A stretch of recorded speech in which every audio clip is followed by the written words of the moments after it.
she could see was the color painted on her skin, dripping from her hair. She couldn't see past the layers of paint she'd spent years coating onto her body, covering the real her.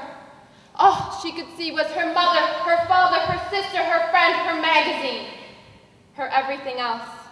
She felt lost, alone already. She was only 14. Because when you're 14 and you've forgotten the song that makes you happy or how to dance around in your living room, we see our daughters eroding from beneath the very hands trying to hold them up. We see the girl down the street on her hands and knees because he said she would if she loved him. And what did she know then?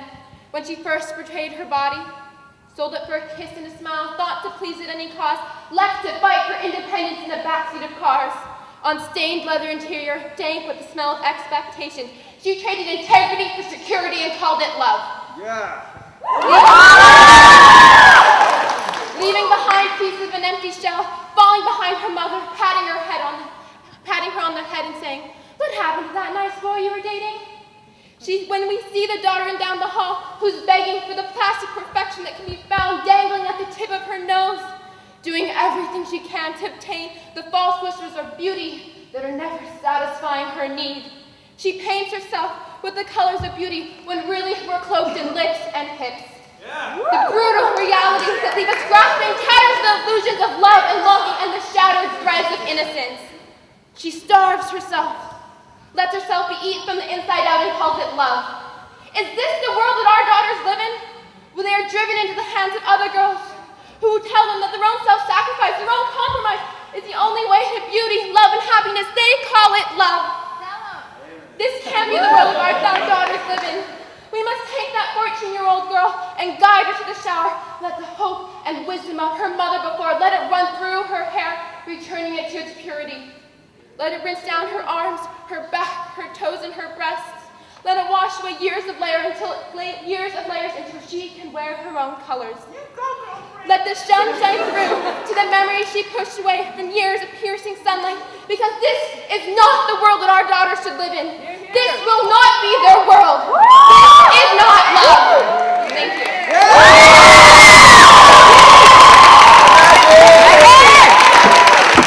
There is a sound drowning my ears and playing with my mind.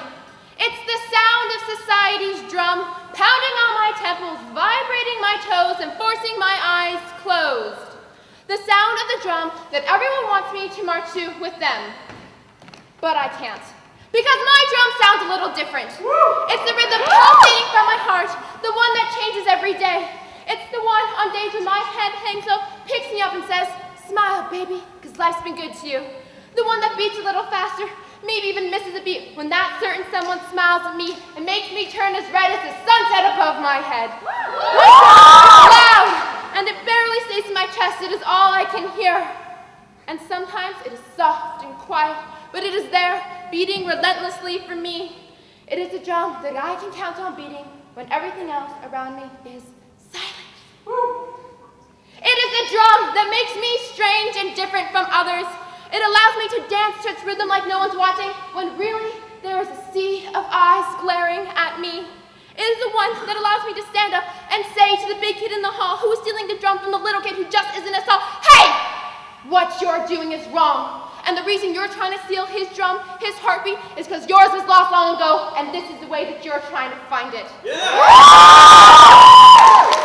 It is my drum that allows me to throw my hand up in the air with conviction that the answer to the quadratic equation is 4,276 million, when in fact the answer is 4. It is my drum, my beat, my rhythm that allows me to keep on dancing my moves. Everyone else around me is trying to match the pulse being amplified by our school, our friends, and our society. Their feet never match up. Some trip and fall. Most don't even make it down the hall. But I do, because I just keep on moving. Because every step I take, I notice my heart, my reason, my heartbeats flow. Stop the marching. Stop the fitting. Beat to the rhythm of your own drum, because it will be the only thing they're beating for you when everything else around you is silent. Thank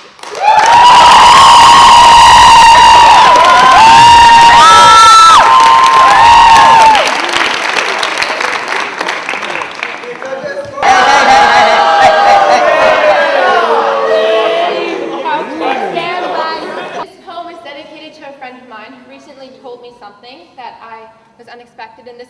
want for her. And I guess it's kind of in keeping with the theme of love that we seem to have here tonight. I'm not going to ask anyone to prom, though, I promise. Only in 10th grade. Next year. You'd think, in a country based on liberty and freedom, I'd be able to see my best friend get married to the one she loves.